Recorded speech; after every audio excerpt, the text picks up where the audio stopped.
I'm afraid that Windows 10 has reached the end of life. I'm sorry to disappoint you, but I've made the decision. I must upgrade to Windows 11.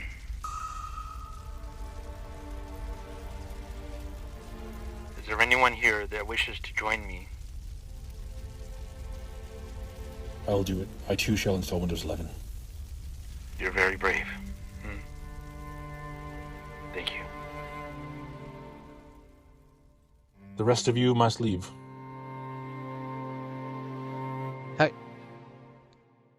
I want to try Windows 11.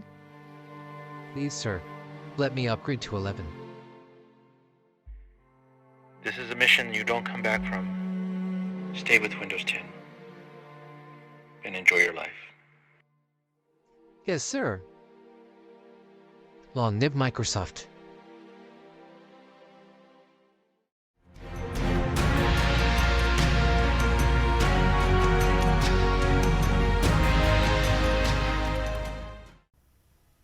Hello everyone and welcome back to another super duper exciting video.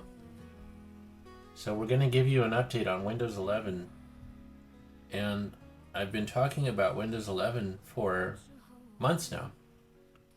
Every time I'm chatting with people on live stream and I say you have to go to Windows 11, you have to, and some people are saying no, I don't want to, Windows 11 sucks.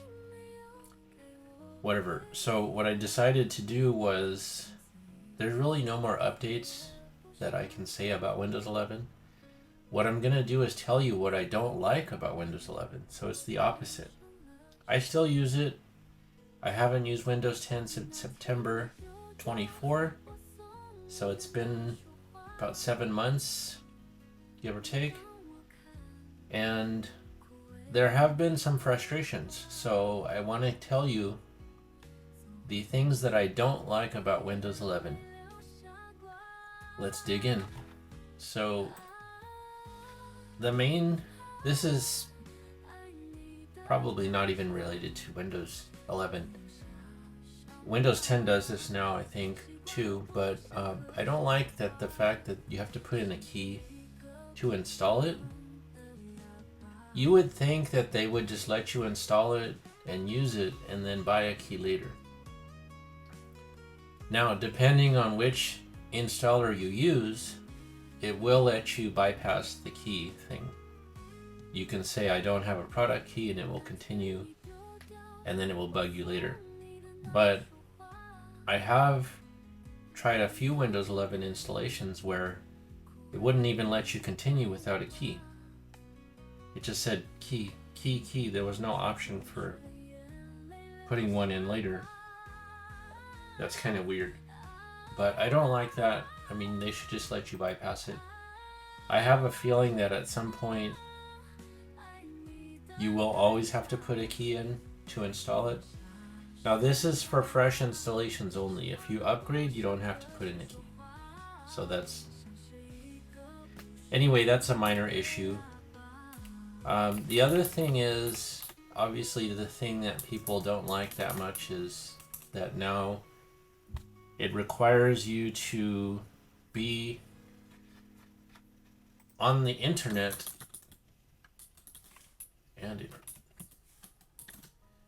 so you have to be online to install Windows 11, and you have to have a Microsoft login. So that to me is really weird. The Microsoft login, okay, but the internet, I mean, really, you have people unplugging their Ethernet during the installation, and then there's a command you can put in to bypass that requirement. That's really strange. I mean, again, if they didn't make it so hard to install, more people would use it. People already don't like the idea of Windows 11, and then you want to install it anyway just to try it out, and they won't even let you. So that's weird. The Microsoft login thing, I don't mind so much. It's a little annoying. You can also bypass that with a command. Personally, I use Microsoft accounts, so I don't mind logging in. There are people that just absolutely refuse to have a Microsoft login. Now, the main issue for this is if you're a system builder and you're a PC flipper,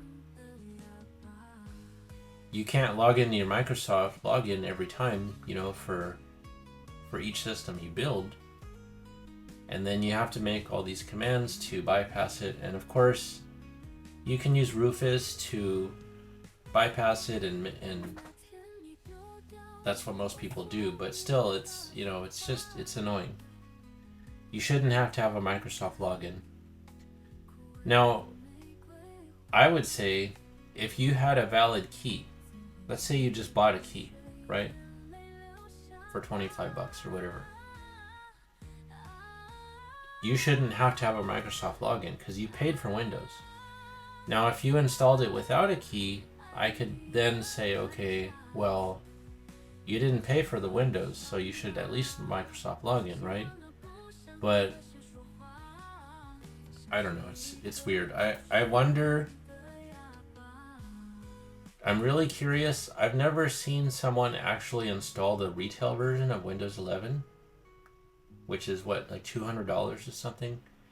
I wonder if they require a Microsoft login still after you spent all that money. I don't know. That's a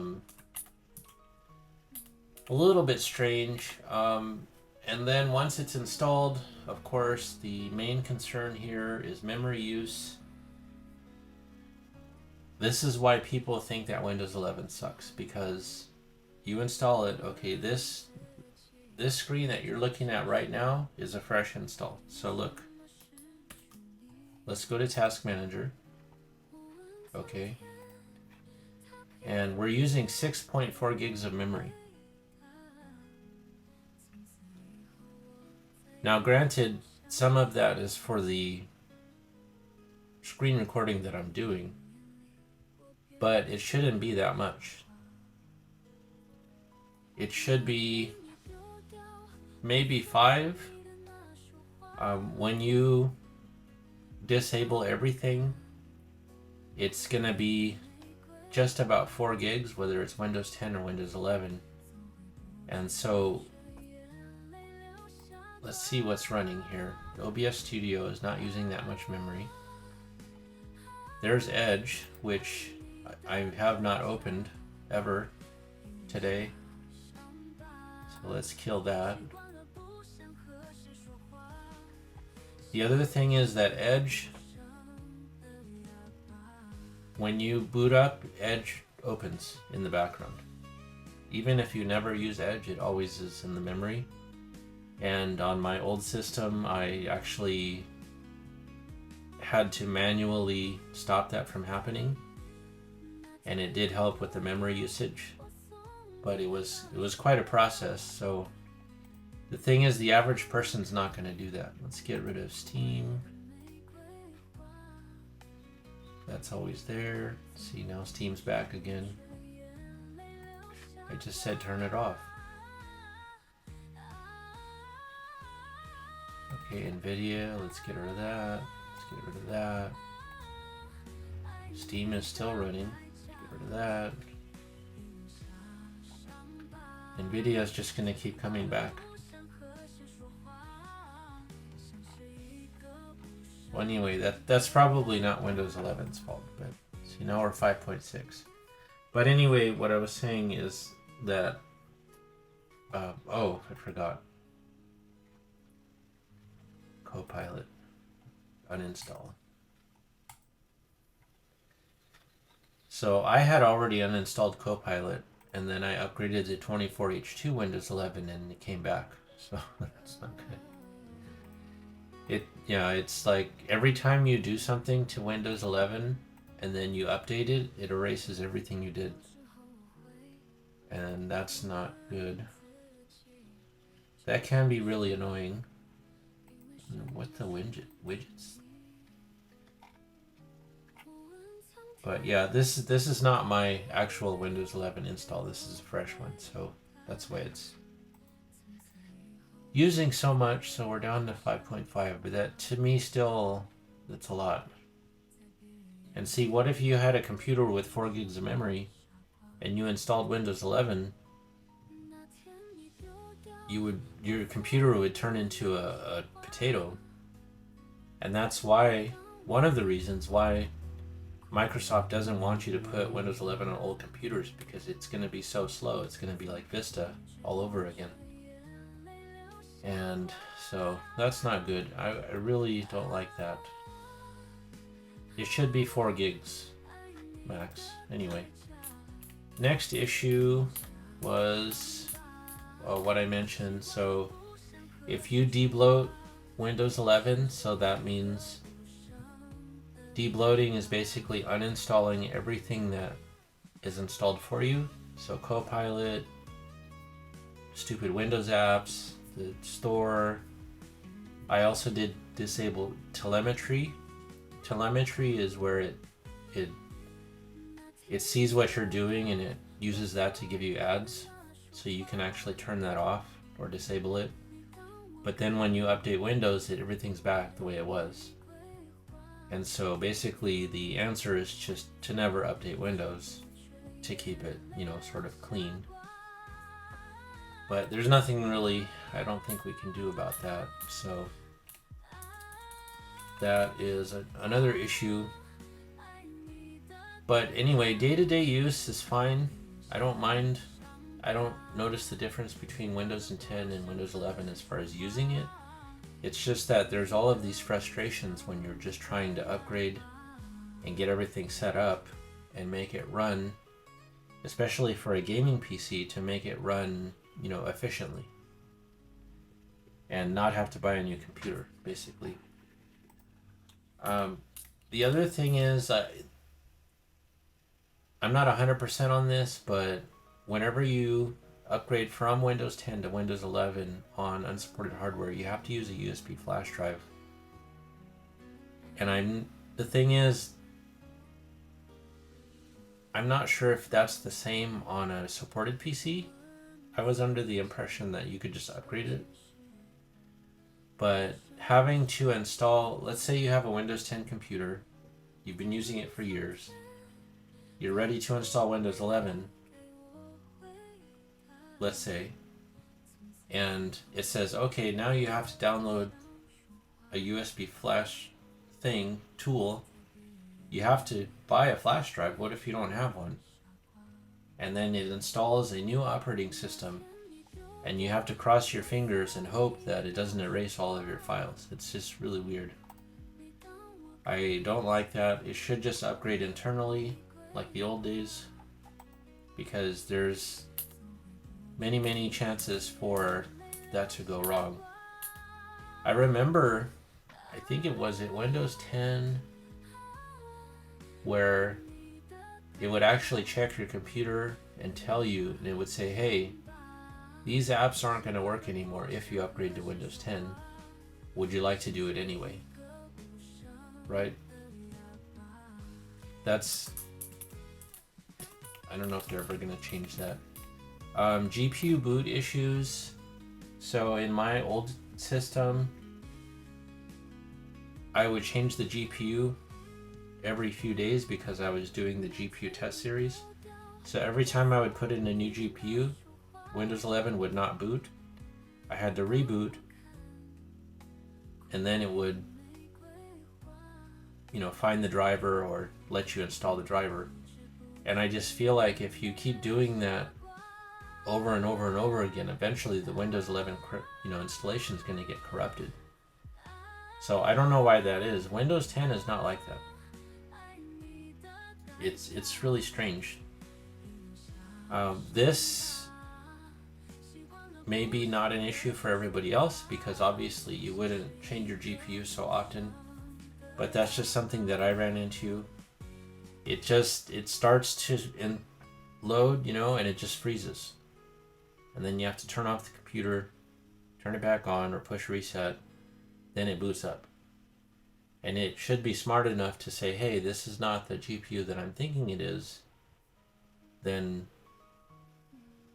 not do that. I guess the workaround to that would be to tell it to boot into safe mode before you switch the GPU, so that way it's not expecting it, or maybe disable the one that's there so it's not expecting that one. But I don't feel like I should have to do all of those, extra steps. There are some issues with legacy hardware. This only came up recently. At first, I had no issue with legacy hardware. None.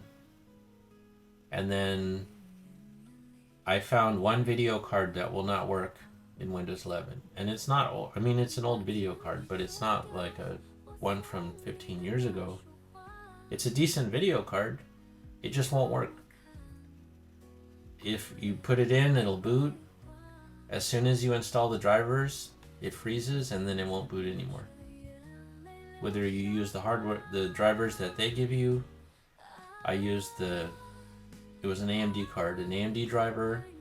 I tried to install the old driver, but you can't, because as soon as you get into Windows, it tries to install the other driver, and the drivers are fighting each other, and it's a problem. There was one other thing that didn't work.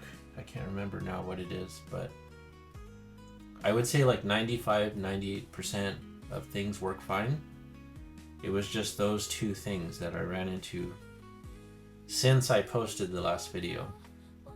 So there is a possibility where you might have an issue with your legacy hardware. What else was there? There was something. I guess not. Okay, so outside of these things, it's fine. But the thing is, people that want to upgrade, if you're watching this, you might have to deal with some of these issues, and it can be frustrating. Also, I would suggest to you to not upgrade your Windows 10. Please, if you install Windows 11, just install it fresh. Do not upgrade, because you're carrying years and years and years worth of your stuff. Your old drivers, your old printer drivers,